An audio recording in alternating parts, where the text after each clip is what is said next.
Le simple fait de tenir à la main le drapeau de la République de Chine. C'est ce geste anodin qui a conduit à mon arrestation, moi, une femme française d'origine taïwanaise. Sans un mot, les policiers m'ont jeté en cellule de dégrisement.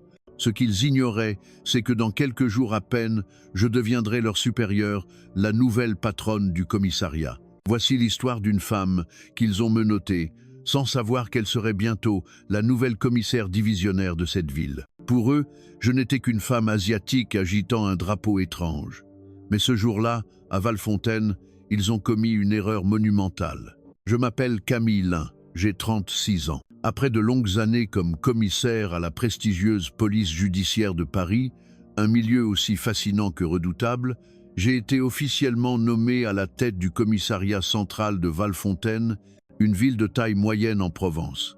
J'étais en congé non officiel avant ma prise de fonction, et personne ici ne connaissait ma nouvelle identité. C'était le calme plat avant la tempête. Un après-midi ensoleillé, j'ai appris par hasard qu'une cérémonie en l'honneur du général Dubois se tiendrait dans le parc municipal de Valfontaine. L'événement visait à commémorer les soldats venus des anciennes colonies qui avaient contribué à la défense de la France. Mes propres grands-parents, arrivés de Taïwan durant la crise économique des années 70, avaient eux aussi tout sacrifié pour bâtir une nouvelle vie ici. Touché par une émotion particulière, j'ai voulu leur rendre un hommage discret. Je me suis donc dirigé vers le parc. La cérémonie était sobre, mais la sincérité se lisait sur les visages. Pourtant, une chose m'a glacé le sang. Nulle part, il n'était fait mention ou exprimé de gratitude envers Taïwan. Ni dans les discours des organisateurs, ni sur la stèle commémorative, ni même sur les brochures distribuées, le mot Taïwan était introuvable. C'était comme si une amnésie collective avait frappé la ville, oubliant d'où venaient certains de ses sacrifices. De mon sac, j'ai sorti le petit drapeau de la République de Chine que j'avais préparé. Sans la moindre intention politique, je voulais simplement honorer la mémoire de tous ceux qui se sont battus pour la liberté de cette terre et témoigner d'un respect minimal pour leur sacrifice. J'ai levé le drapeau à hauteur de ma poitrine et me suis recueilli un instant devant le monument. À ce moment-là, j'étais à 1000 lieues d'imaginer la tempête que mon petit geste allait déchaîner sur cette ville tranquille. « Hé, vous là-bas !» Alors que je me retournais après mon hommage, une voix grave et autoritaire a frappé ma nuque. 2 policiers en uniforme, blancs, s'avançaient vers moi. L'un portait un badge au nom de Mercier. L'autre, plus jeune, semblait être un débutant. L'agent Mercier a froncé les sourcils en voyant le drapeau dans ma main. Son regard exprimait le même dégoût que si j'avais été un insecte. « Madame, le drapeau que vous tenez est-il un article autorisé pour cet événement ? L'exhibition de symboles non autorisés dans un lieu public est soumise à des restrictions. » Sa voix était professionnelle, mais tranchante comme une lame. Réprimant une vague de colère, je répondis calmement « C'est le drapeau de la République de Chine. Ce n'est pas un objet illégal. J'exprime simplement un hommage personnel aux sacrifiés de cet événement. » L'agent Mercier a penché la tête, comme s'il n'avait pas entendu. La République de Chine ? À notre connaissance, la cérémonie d'aujourd'hui commémore un général français. Arborer ici un drapeau sans rapport pourrait créer une confusion pour les autres participants. Veuillez présenter vos papiers d'identité. Sa façon de parler me traitait comme un déchet malodorant. Son partenaire, le jeune agent, s'est approché, un air de suspicion affiché sur son visage. Je lui ai tendu mon permis de conduire. « Camille Lin, un nom asiatique, hein ? Qu'est-ce que vous fichez dans cette ville? Pourquoi chercher à vous faire remarquer comme ça? » Me faire remarquer? Ces mots ont fait bouillir mon sang, mais je me suis efforcé de rester calme. Ce n'est que le drapeau d'un pays. Et je suis sur le point de devenir une résidente de cette ville. Pourquoi rendre un hommage personnel à une cérémonie serait-il un problème? J'ai du mal à comprendre. C'est à nous de décider si c'est un problème ou non, a lâché le jeune agent avec arrogance. Les gens d'ici ne se sentent pas à l'aise en voyant ce genre de choses. Ne provoquez pas de troubles inutilement. Rangez-moi ce machin dans votre sac. Ce machin? Soudain, une rage intense a envahi tout mon corps. Leur ignorance et leur arrogance étaient comme des couteaux plantés dans mon cœur. Mais je n'ai rien laissé paraître. Pas maintenant, Camille. Le moment de leur couper, le sifflet viendra. Agent, vous faites une interprétation abusive. C'est le drapeau de la République de Chine, Taïwan, un allié de la France. C'est un symbole qui mérite le respect, c'est du bon sens. L'agent Mercier a ricané. On n'est pas censé connaître tous les pays du monde, non? Vous semblez cacher quelque chose. On va procéder à une fouille de vos affaires. Brutalement, ils m'ont arraché mon sac et en ont vidé le contenu par terre. Un livre que j'avais ramené de Taïwan, des notes en mandarin sur des événements pour la paix, quelques souvenirs. Dès que le jeune agent a vu des papiers écrits en chinois, il a piétiné les documents du bout de sa botte, comme s'il s'agissait d'insectes répugnants. C'est quoi tout ça? Tout est en langue étrangère. On ne sait pas ce que ça raconte. L'agent Mercier a ramassé une de mes brochures pour un événement pacifiste et sans même la lire, l'a froissée et jetée au sol. Pourquoi vous trimballez-vous avec ces imprimés suspects? Vous avez l'air d'une personne qui nécessite une enquête plus approfondie. Pour entrave à l'exercice de nos fonctions et tentative de rassemblement illégal, nous vous plaçons en état d'arrestation. Manmodo. M'arrêter? Quelle loi ai-je enfreinte? Ai-je demandé, la voix calme mais ferme, luttant pour qu'elle ne tremble pas. Quelle loi? Primo, usage d'un symbole non autorisé dans un lieu public troublant l'ordre. Secundo, refus d'obtempérer aux injonctions légitimes de la police. Tertio, vos intentions et vos possessions sont suspectes. Ces raisons sont amplement suffisantes. L'agent Mercier m'a saisi le poignet avec arrogance. Son contact était glacial, mais mon cœur brûlait. À cet instant, quelque chose au plus profond de moi s'est révolté. Je ne céderai pas. J'ai retiré vivement ma main. Ne me touchez pas sans mon consentement. J'ai le droit de contacter un avocat. Un avocat? Ah, dans votre situation, vous croyez pouvoir vous payer un avocat? A ricané le jeune agent en sortant ses menottes. Voyant qu'ils allaient employer la force, j'ai compris que toute résistance était vaine. J'ai tendu docilement les mains, mais mon regard, acéré comme celui d'un aigle, fixait leurs yeux. Aujourd'hui, vous avez commis une erreur que vous n'oublierez jamais, et je vous ferai payer cette dette. La sensation du métal froid des menottes se refermant sur mes poignets était une humiliation pure. Une vague de dégoût m'a submergé, comme si mon âme elle-même était enchaînée. Ils m'ont traité comme une criminelle et m'ont poussé sans ménagement sur la banquette arrière de leur voiture de patrouille. Avant de monter, j'ai aperçu mon drapeau, souillé de traces de pas, abandonné sur le sol. Mon cœur s'est serré, mais je n'ai pas pleuré. Ce n'est pas grave, Camille. Ce n'est pas fini. Ce n'est que le début. La cellule de garde à vue du commissariat était encore plus sinistre que je ne l'imaginais. Un espace étroit, imprégné d'une odeur de moisi et de froid. L'agent qui m'y a poussé afin de ne pas entendre ma demande d'un verre d'eau. Derrière son visage impassible, je pouvais lire le mépris. Après qu'il eut refermé la porte en fer, je me suis adossé contre le mur de béton glacé. Les gens d'ici sont-ils si prompts à se méfier de ce qui est différent? Ou est-ce simplement parce que je suis une femme asiatique, une proie facile? Ma gorge était sèche, mais ma soif de justice était plus forte. Cette injustice, cette humiliation, pourquoi devais-je subir cela? Je ne pardonnerai jamais. Soudain, un souvenir de mes années à la PJ de Paris m'est revenu. Quelques années plus tôt, pour innocenter un jeune homme d'origine maghrébine, j'avais agi en tant que lanceuse d'alerte contre la tentative de dissimulation organisée par mes propres collègues.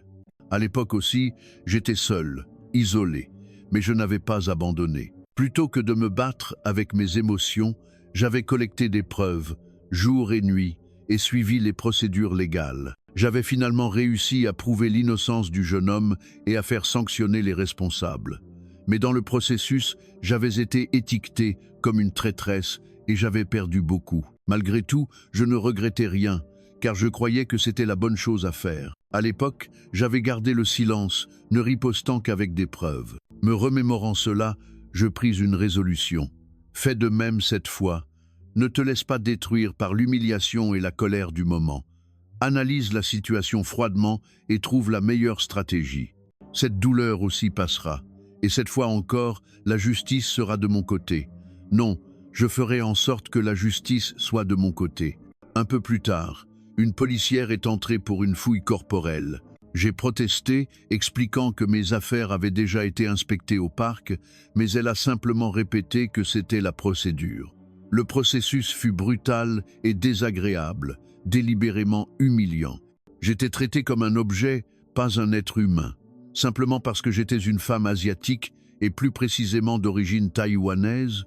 Une rage à me tordre les entrailles m'a envahi, mais j'ai gardé le silence. C'est le moment de rentrer les griffes. L'occasion de leur rendre toute cette humiliation au centuple viendra. Combien de temps s'est écoulé? Alors que l'air glacial de la cellule s'infiltrait jusqu'à mes os, le bruit de pas résonna dans le couloir. Il se rapprochait. Bientôt, une ombre se projeta devant ma cellule. C'était l'agent Mercier.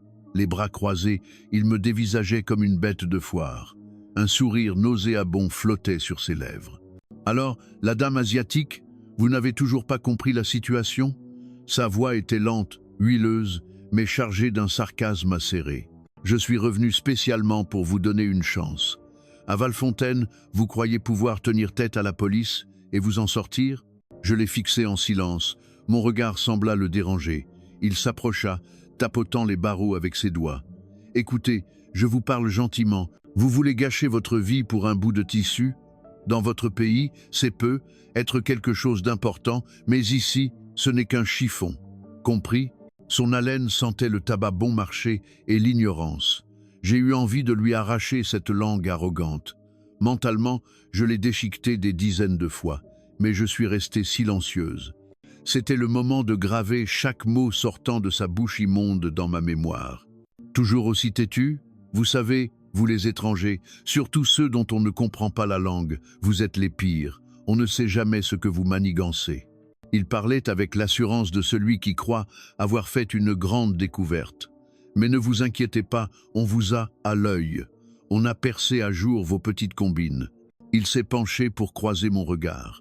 Je n'ai pas détourné les yeux, lui renvoyant toute la froideur de mon âme. J'ai vu ses pupilles vaciller un instant. Bon, dernière offre.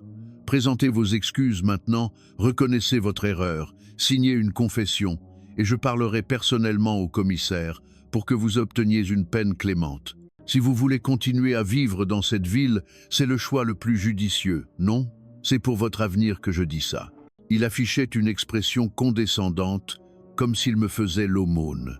Ces mots ont fait refluer tout le sang dans mon corps. Une peine clémente? Mon avenir? De quel droit ce type osait-il décider de l'avenir de qui que ce soit? Je me suis mordu la lèvre, sentant le goût du sang, mais la rage dans mon cœur était encore plus amère. Pourquoi vous ne répondez pas? Vous faites encore la fière? Bah, vous les Asiatiques, vous êtes incapables de comprendre. Vous complotez toujours dans le dos des gens. Il ne se cachait même plus de ses propos racistes. Son ignorance et ses préjugés étaient sans fond. Continue de parler. Chaque mot que tu prononces sera un clou sur ton cercueil, pensai-je froidement. Mon silence n'était pas de la soumission. C'était l'avertissement le plus terrifiant de la tempête à venir. Mon absence de réaction sembla l'énerver davantage. « Hé, c'est la dernière faveur que je vous fais. Si vous refusez, personne ne peut garantir ce que deviendra votre vie ici. Compris ?» Sa voix résonnait sèchement dans la cellule. J'ai fermé les yeux et pris une profonde inspiration. Je ne voulais plus voir ce visage hideux ni entendre cette voix souillée. Mon mépris était pour lui la plus grande des humiliations. Il a bredouillé quelques insultes, puis a finalement craché. « Vous le regretterez, vous allez en baver », avant de disparaître au son de ses pas rageurs. La cellule a été de nouveau envahie par le silence. J'ai lentement rouvert les yeux. La tempête allait commencer, et cette fois, j'en serai l'épicentre. À ce moment-là, une toux discrète s'est fait entendre dans la cellule voisine, suivie d'une voix basse. Encore ici. Cette fois, c'était pour avoir fouillé les poubelles. Merde. C'était la voix d'une femme noire, épuisée et désespérée. « Ça va ?» ai-je demandé doucement. Après un silence, elle a répondu avec un rire amer. « Ça va? Qui va bien dans un endroit pareil? Et toi, pourquoi t'es là? T'as pas la tête d'une criminelle. » Ah! J'ai été arrêté pour avoir brandi le drapeau de la République de Chine dans le parc. Le drapeau de... Quoi? C'est une sorte de bombe? Il y avait une pointe d'ironie dans sa voix. Non, le drapeau de Taïwan. Je le tenais juste un court instant pendant la cérémonie. De l'autre côté, une voix plus jeune a retenti. Le drapeau de la République de Chine. J'en ai déjà vu dans des séries taïwanaises. C'est stylé. C'était un jeune homme, probablement d'origine maghrébine, sa voix trahissant une certaine anxiété. La femme noire a soupiré de nouveau. Un drapeau ou autre chose. Ici, pour des gens comme nous, tout est un crime. Parce qu'on n'a pas la bonne couleur de peau, parce qu'on est pauvre, parce qu'on parle mal français. Monde de merde. Le jeune homme a ajouté à voix basse. Moi, je voulais juste traverser la rue. Ils ont dit que je le faisais n'importe comment. Ils ne me laissent même pas appeler ma mère. Une profonde empathie m'a envahi. Vous savez, je m'appelle Sarah, a dit la femme, sa voix plus lourde. J'ai 3 enfants, tous petits. Chaque fois qu'on m'enferme ici, c'est à eux que je pense. Est-ce qu'ils vont croire que leur mère est une mauvaise personne? Est-ce qu'ils subiront le même sort en grandissant? Le jeune homme a pris la parole à son tour. Je m'appelle Karim. Ma mère nous élève seuls, mes 2 frères et moi. Elle fait 2 boulots pour qu'on ne tourne pas mal. Mais peu importe nos efforts, à leurs yeux, on est juste des problèmes. Leurs histoires ont fait écho à la mienne. En 1979, j'avais 19 ans, étudiante à Taipei. La crise pétrolière avait fait couler la petite entreprise de mon père. Ma mère, en larmes, disait qu'il n'y avait plus d'avenir pour nous à Taïwan. La famille a donc décidé d'émigrer, de chercher une nouvelle chance en France. Les premières années à Paris, nous vivions dans un petit appartement du 13e arrondissement. Mon père faisait la plonge dans un restaurant, ma mère travaillait dans un atelier de confection. Je jonglais entre petits boulots et études, apprenant le français, m'efforçant de m'intégrer. Mais peu importaient nos efforts, il y avait toujours des gens pour nous regarder différemment. Vous parlez très bien français, vous êtes nés ici, vous les Asiatiques, vous êtes tous très intelligents, n'est-ce pas? Votre pays est très en retard, non? Ces mots n'étaient pas toujours malveillants, mais chaque phrase était une piqûre de rappel. Nous étions, et serions toujours, des étrangers. Pourtant, nous n'avons jamais baissé les bras. Mon père disait toujours « Camille, nous ne sommes pas venus ici pour être méprisés. Nous allons prouver que les Taïwanais peuvent aussi réussir sur cette terre. » Ma mère, tard le soir, me racontait des histoires de Taïwan. Elle me disait « Où que tu ailles, n'oublie jamais qui tu es. Le drapeau de la République de Chine n'est pas juste un drapeau, ce sont nos racines, notre fierté. » C'est ce parcours qui m'a poussé à devenir policière. Je voulais protéger ceux qui, comme nous, travaillaient dur mais subissaient l'injustice. Durant mes années à la PJ de Paris, j'ai vu trop d'injustices. Le cas de Yanis m'a le plus marqué. Un jeune de 22 ans, d'origine algérienne, accusé de vol dans une supérette. La vidéosurveillance le disculpait clairement, mais comme il parlait mal français, il ne pouvait se défendre. Pire, le commissaire en charge avait délibérément caché la preuve pour clore l'affaire rapidement. J'ai passé 3 mois à enquêter en secret. Quand j'ai révélé la vérité, tout le commissariat a été secoué. Le commissaire a été démis de ses fonctions, Yanis libéré, mais j'en ai payé le prix. Mes collègues m'ont isolé, m'ont traité de traîtresse.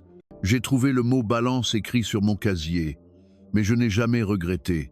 Si je n'avais pas agi, personne n'aurait défendu Yanis. Tout comme maintenant.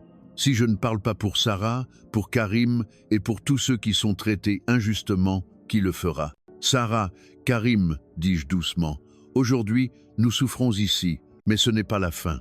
Un jour, nous ferons savoir à ce monde que nous avons aussi une dignité. Notre couleur de peau, nos origines, notre langue, rien de tout ça ne devrait être une raison pour être discriminé.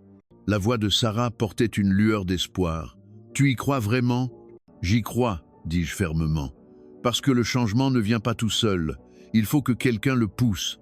Et peut-être que ça commencera avec nous. Ose, Karim a ajouté. Si ce jour arrive, je veux que ma mère soit fière. Je veux qu'elle sache que son fils n'est pas un problème, mais un espoir. Peu de temps après, l'agent Mercier est revenu devant ma cellule. Son visage ne montrait aucune trace de remords. Au contraire, il semblait convaincu d'avoir agi selon les règles. Il me regarda comme un singe en cage. « Hé, Lynn, vous ne comprenez toujours pas? J'ai vérifié votre identité. Rien de spécial, juste une femme asiatique ordinaire. Pourquoi faire tout ce cinéma? En voyant son visage, je me suis souvenu des mots de ma mère, de la persévérance de mon père, de l'isolement que j'ai subi pour l'affaire Yanis, des enfants de Sarah, de la mère de Karim. Ma détermination est devenue plus solide que jamais. Si vous vous excusez, on sera particulièrement clément. Des excuses, une confession écrite, c'est tout. Si vous voulez continuer à vivre dans cette ville, c'est ce qu'il y a de mieux à faire, non ? Son ton se voulait magnanime, mais cachait une arrogance nauséabonde. Je l'ai regardé en silence. Mon silence portait en lui plus de 20 ans de lutte, de douleur et de détermination. Mon silence sembla l'irriter encore plus. « Eh, c'est votre dernière chance. Excusez-vous. Vous croyez que vous pouvez brandir ce genre de drapeau en France et vous en tirer? Vous vous croyez dans votre pays? Qu'est-ce que vous fabriquez au juste à être aussi têtu? Et ce regard, il ne me plaît pas du tout. Baissez les yeux. » Bien qu'il ait haussé le ton, on sentait dans sa voix l'anxiété de celui dont l'autorité est bafouée. Ses cris résonnaient dans le couloir, mais je ne bougeais pas d'un cil. Je l'ai simplement fixé et j'ai répondu d'une voix calme mais ferme. « Je n'ai rien fait de mal, agent. Vous devriez plutôt vous interroger sur vos propres actions.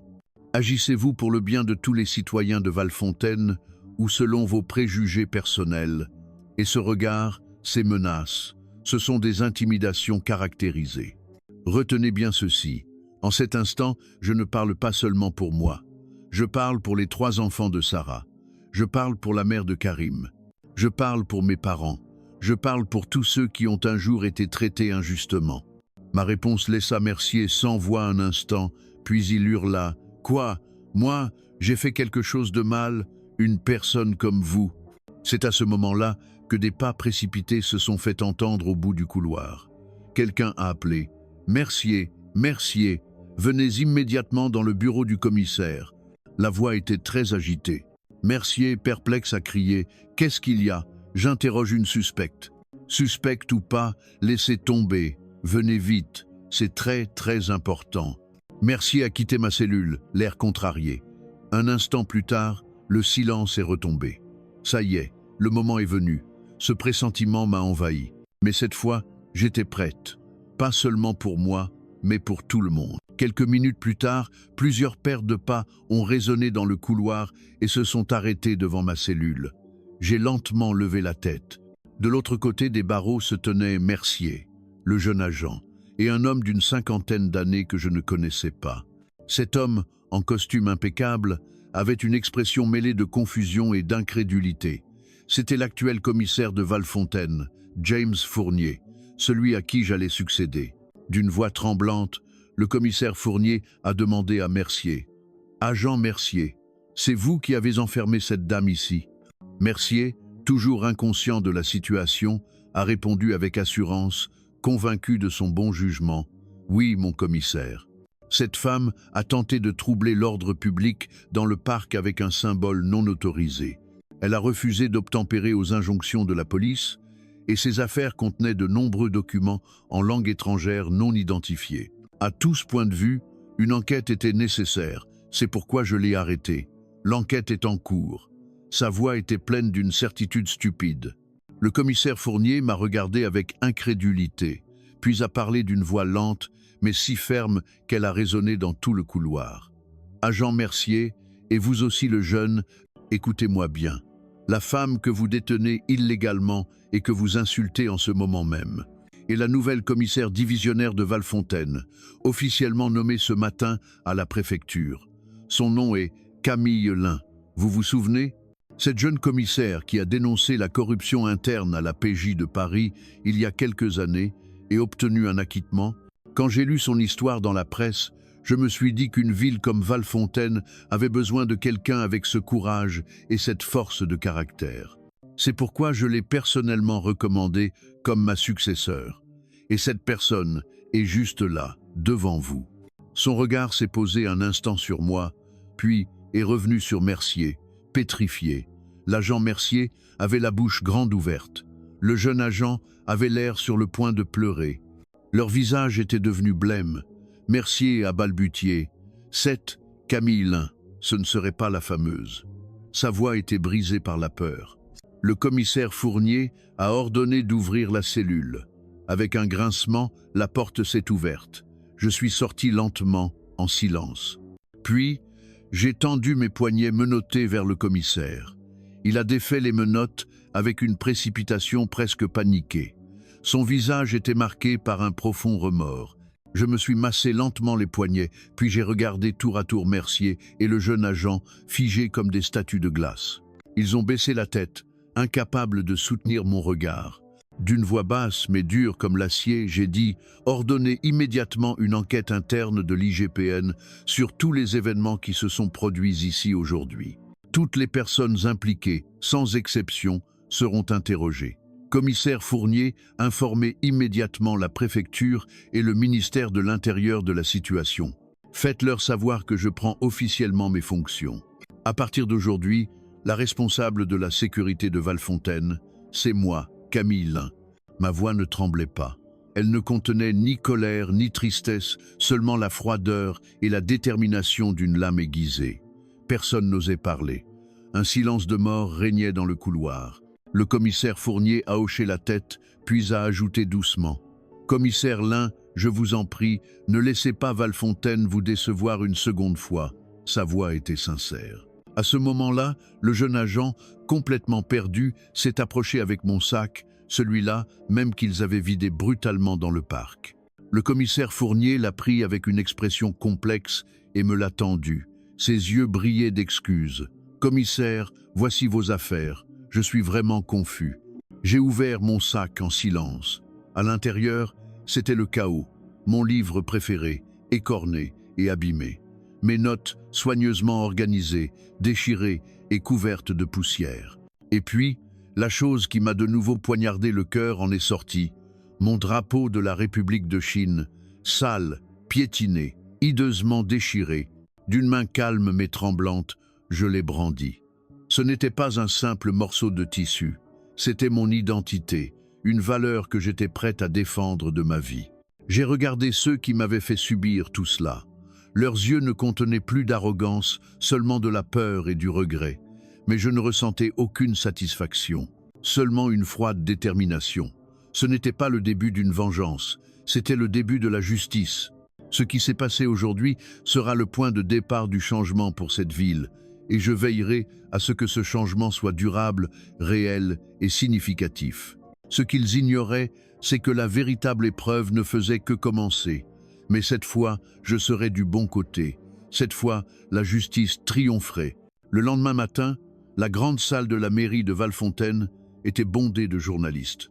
Les événements de la veille au parc s'étaient déjà répandus comme une traînée de poudre grâce aux vidéos de quelques citoyens. Une femme asiatique non identifiée arrêtée lors d'une manifestation illégale controverse sur la brutalité policière. Les titres sensationnalistes pullulaient. L'opinion publique, qui ignorait encore mon identité, semblait se concentrer sur mon prétendu comportement inapproprié plutôt que sur l'abus de pouvoir de la police. Je suis monté sur l'estrade et j'ai pris une profonde inspiration. Des dizaines de flashs et de micros étaient braqués sur moi, mais je ne me sentais pas intimidé. La colère froide et la détermination d'acier ressentie la veille dans ma cellule m'enveloppaient. Bonjour à tous. Je suis Camille Lin, la nouvelle commissaire divisionnaire de Valfontaine. Un silence de mort s'est abattu sur la salle. La femme asiatique anonyme, arrêtée la veille, apparaissait en tant que chef de la police. La surprise était totale. J'ai commencé à lire ma déclaration d'une voix calme, forte et résolue. Hier, dans un parc de cette ville, alors que je participais à une cérémonie en l'honneur du général Dubois, j'ai été injustement arrêté et j'ai subi des propos insultants de la part d'agents de police, au motif que je brandissais le drapeau de la République de Chine. Ma voix n'a pas vacillé. Ils ont qualifié ce drapeau de drapeau étranger non identifié et de symbole politique non autorisé. Mes notes personnelles en mandarin ont été considérées comme suspectes et délibérément endommagées. En garde à vue, je n'ai pas bénéficié des droits fondamentaux et j'ai dû endurer des remarques fondées sur des préjugés ainsi qu'une fouille corporelle non nécessaire. La salle était silencieuse. J'ai fait une pause et j'ai posé le drapeau piétiné sur le pupitre.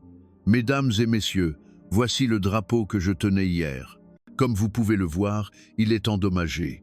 Mais je le dis clairement aujourd'hui, mon geste était légitime. Ce n'était en aucun cas un acte illégal. C'était, au contraire, le premier signalement de l'état de la sécurité publique et des droits de l'homme dans cette ville. Ma voix résonnait comme l'acier. À travers cet incident, j'ai pu constater clairement les préjugés et la discrimination qui peuvent exister au sein de la police de Valfontaine, ainsi que le risque d'abus de pouvoir. Ce n'est probablement pas le dérapage de quelques agents isolés, mais peut être un problème de culture organisationnelle et de système. J'ai ensuite énoncé quelques principes clés pour l'avenir de la police de Valfontaine, d'une voix empreinte d'une volonté inébranlable. Premièrement, la police est au service de tous les citoyens. Pour améliorer la compréhension et le respect des citoyens issus de diverses cultures, nous lancerons immédiatement des formations concrètes et des réformes institutionnelles. Deuxièmement, des procédures de recrutement à l'évaluation interne, nous mettrons en place des mécanismes pour minimiser les biais inconscients et garantir l'impartialité. Troisièmement, pour renforcer la confiance des citoyens, nous renforcerons le contrôle externe et indépendant de l'action policière. Enfin, concernant l'incident d'hier, l'enquête interne en cours établira clairement les faits. En fonction des résultats, des mesures sévères seront prises, quel que soit le grade des personnes impliquées. La conférence de presse terminée, les questions ont fusé. Le premier journaliste a demandé « Commissaire Lin, pensez-vous que cet incident est un problème individuel ou systémique ?» Je l'ai regardé droit dans les yeux. Ce n'est en aucun cas un problème individuel. Si ce n'était que le préjugé d'un ou deux agents, d'autres collègues auraient dû intervenir. Hier, personne n'a remis en question leurs actions. Cela prouve que notre culture organisationnelle a besoin d'un changement fondamental. Un autre journaliste a demandé « En tant que commissaire d'origine asiatique, quels défis pensez-vous rencontrer ?» J'ai répondu après un instant de réflexion. Mon identité peut amener certains à douter de mes motivations, mais c'est précisément parce que j'ai vécu ce que j'ai vécu hier que je peux mieux comprendre les difficultés de cette ville. Je ne suis pas ici pour me venger, mais pour m'assurer que de tels événements ne se reproduisent plus pour personne. Blancs, noirs, maghrébins, asiatiques, tous méritent d'être traités avec égalité et respect. Des applaudissements ont éclaté. La dernière question venait d'un jeune journaliste. « Commissaire Lin, qu'avez-vous à dire aux agents qui vous ont arrêté hier ?» Je me suis tourné vers la caméra, sachant qu'il regardait probablement. Je veux dire à l'agent Mercier et à son collègue que vos actions d'hier n'ont pas seulement blessé une personne, mais ont aussi sali l'honneur de cette profession. Cependant, si vous êtes sincèrement prêt à changer et à apprendre, notre porte vous reste ouverte. La justice n'est pas la vengeance. La justice, c'est de permettre à chacun de vivre en sécurité et avec dignité dans cette ville. À la fin de la conférence de presse, je sentais que l'atmosphère avait changé. Ce n'était plus une étrangère incomprise qui parlait. C'était la nouvelle chef de la police de Valfontaine, parlant pour l'avenir de sa ville. Et ce n'était que le début. De retour au commissariat, j'ai immédiatement pris mes fonctions. L'agent Mercier et le jeune agent ont été mis à pied et soumis à une enquête interne rigoureuse. Leur visage était empreint de regret, mais je n'ai montré aucune émotion personnelle. Ce n'était pas une vengeance privée, mais un processus pour assainir une institution. En entrant dans le hall du commissariat, un silence s'est fait. Tous les regards étaient tournés vers moi, curiosité, inquiétude et pour certains, une hostilité évidente. Je sentais la tension dans l'air. Je me suis dirigé vers le bureau du commissaire, ignorant les regards. L'ancien commissaire Fournier m'attendait. Il m'a remis tous les dossiers importants. Commissaire Lin, si j'avais été plus attentif aux problèmes de mes subordonnés, rien de tout cela ne serait arrivé. Je suis le premier responsable. Je voyais un regret sincère dans ses yeux. Ce qui est passé, commissaire. L'important est de s'assurer que cela ne se reproduise plus. Siboli, les heures suivantes, j'ai examiné les dossiers. Sur 123 policiers à Valfontaine, seuls 8 étaient issus de minorités. 17 plaintes pour violences policières avaient été déposées ces dernières années, mais seulement 2 avaient abouti. Le taux de confiance des minorités envers la police n'était que de 32%. Ces chiffres confirmaient que l'incident d'hier n'était pas un hasard. J'ai découvert que l'agent Mercier avait déjà fait l'objet de 4 plaintes pour abus de pouvoir, toutes classées sans suite. À 15 heures, j'ai convoqué ma première réunion avec tous les chefs de service. L'ambiance était tendue. Sur 15 cadres, 14 étaient des hommes blancs. Mesdames et messieurs, je sais que les événements d'hier vous ont choqués. Je suis ici pour réformer, pas pour me venger. Neikel, un capitaine plus âgé, Leclerc a pris la parole. Commissaire, nous respectons votre expérience, mais comprenez que Mercier est un bon flic. Il a peu être juste. Je l'ai interrompu.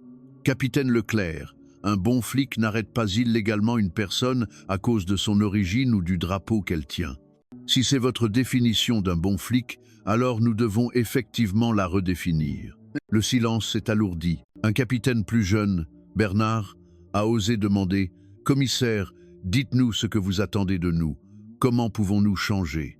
C'était la question que j'attendais. Je me suis dirigé vers le tableau blanc. Premièrement, la formation. Tous les agents suivront une formation continue sur la sensibilité culturelle et la lutte contre les préjugés. Deuxièmement, les procédures.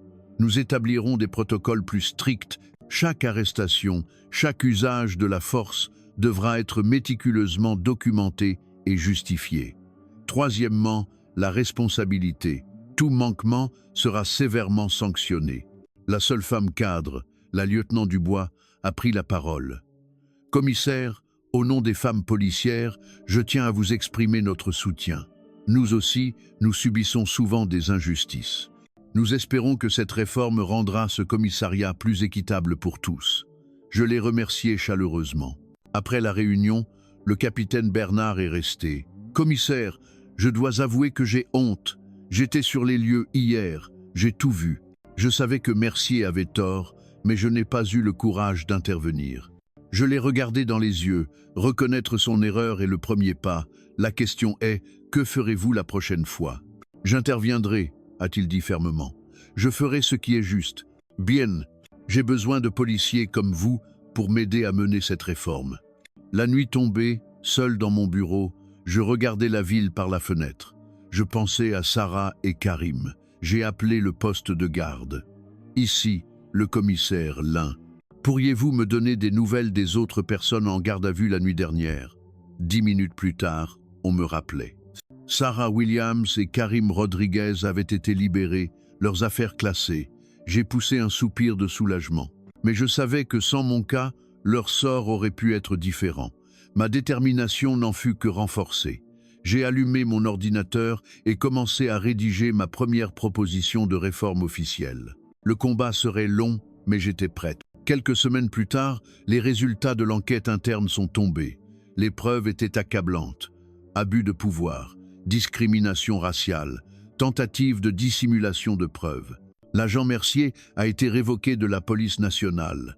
Il ne porterait plus jamais l'uniforme.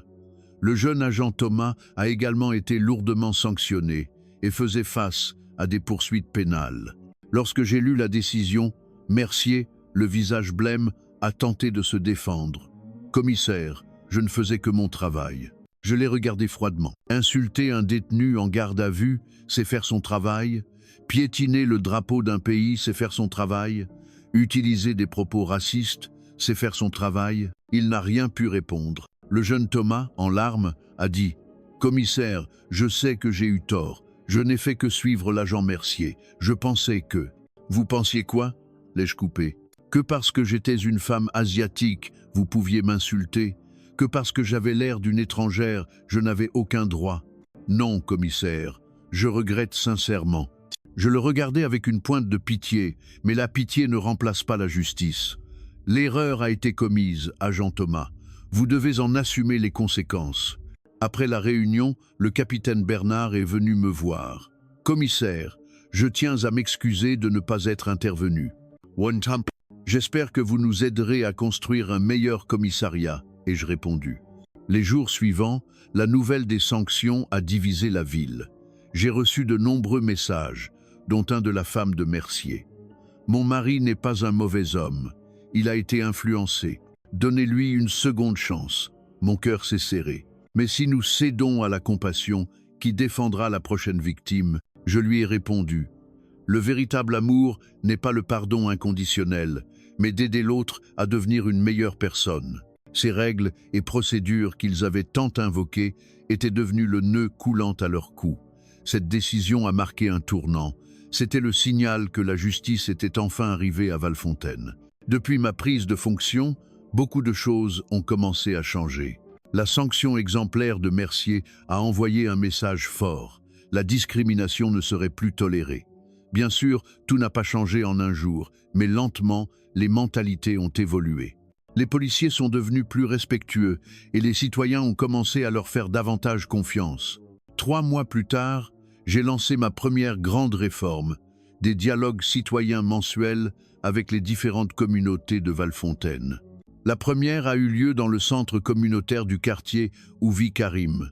Il était là. « Commissaire, merci. Depuis que vous êtes là, l'attitude de la police a vraiment changé. » Sa mère a ajouté. « En tant que mère célibataire, j'avais toujours peur pour mes enfants. Maintenant, je sais que s'il y a un problème, la police le traitera équitablement. » Lors du dialogue avec la communauté noire, j'ai revu Sarah. Elle avait trouvé un travail stable. « Commissaire, vous savez, depuis que vous êtes arrivé, la police ne fouille plus nos poubelles sans raison. On peut enfin vivre avec dignité. » Dans la communauté asiatique, un vieil homme taïwanais m'a serré la main, les larmes aux yeux. « Merci d'avoir défendu notre dignité. En vous voyant brandir notre drapeau, je me suis souvenu de ma jeunesse, quand je me battais pour lui. Vous nous avez montré que sur cette terre aussi, nous pouvons être fiers de qui nous sommes. » Yo too. Bien sûr, il y a eu des résistances. Le capitaine Leclerc se plaignait que les nouvelles procédures entravaient leur travail. Je lui ai montré les chiffres. Les plaintes pour violences policières avaient chuté de 65%, la confiance envers la police était passée à 78% et la coopération citoyenne avait augmenté de 40%. N'est-ce pas là une amélioration de l'efficacité ? Ai-je demandé. 6 mois plus tard, un test majeur. Un vol à main armé dans une supérette, le suspect un jeune homme noir. Auparavant, cela aurait déclenché des rafles massives. Cette fois, nous avons contacté les leaders de la communauté qui nous ont aidés à retrouver le suspect sans aucun conflit. Le propriétaire de la supérette, un Français d'origine coréenne, est venu nous remercier. Il y a 2 ans, j'avais perdu toute confiance en la police. Maintenant, je sais que nous pouvons vous faire confiance. Oui. 1 an plus tard, Valfontaine a été nommée ville modèle pour les relations police-communauté. Mais ma plus grande réussite n'est pas ce titre. C'est de voir, dans les rues de Valfontaine, des enfants de toutes les couleurs jouer ensemble, des voisins de toutes origines vivre en harmonie, des policiers et des citoyens se respecter mutuellement. C'est mon identité de franco-taïwanaise qui m'a valu cette humiliation. Mais ironiquement, c'est cette même identité qui m'a permis de mener ce changement. Mon histoire a donné du courage à beaucoup. Le drapeau de la République de Chine n'est plus un symbole étranger non identifié. Mon nom n'est plus celui d'une suspecte asiatique. Ils sont devenus des symboles de courage, de justice et de changement. Aujourd'hui, en regardant Valfontaine depuis la fenêtre de mon bureau, je sais que les défis sont encore nombreux. Mais je ne perds pas espoir. Car je crois que la vague de changement initiée par un petit drapeau se propagera un jour à un monde plus vaste. Et pour que cette croyance devienne réalité, je continuerai, chaque jour, à faire de mon mieux. Pour que tous les habitants de cette ville puissent être fiers de leur identité, sans jamais subir de discrimination ou d'humiliation. C'est ma raison d'être ici. Et je suis convaincu que tout commence avec nous. Quand nous élevons nos voix, quand nous agissons, le monde est obligé de changer. Comme ici, à Valfontaine. La graine de justice plantée dans cette petite ville grandira un jour pour devenir un arbre immense, offrant son ombre à beaucoup d'autres. C'est mon rêve, et c'est ma promesse. Chers auditeurs, c'était l'histoire de la commissaire Camille Lin. La justice devrait être la même pour tous, mais pourquoi la réalité est-elle si souvent différente? L'obstacle est-il le système, les individus ou notre silence à tous? Lever la main qui tenait le drapeau de la République de Chine a été arrêté, mais le courage manifesté par cette main a finalement relevé toute une ville. Si cette histoire vous a touché, merci de la partager pour que nous puissions continuer à raconter des histoires de vérité et d'humanité. Merci de votre écoute.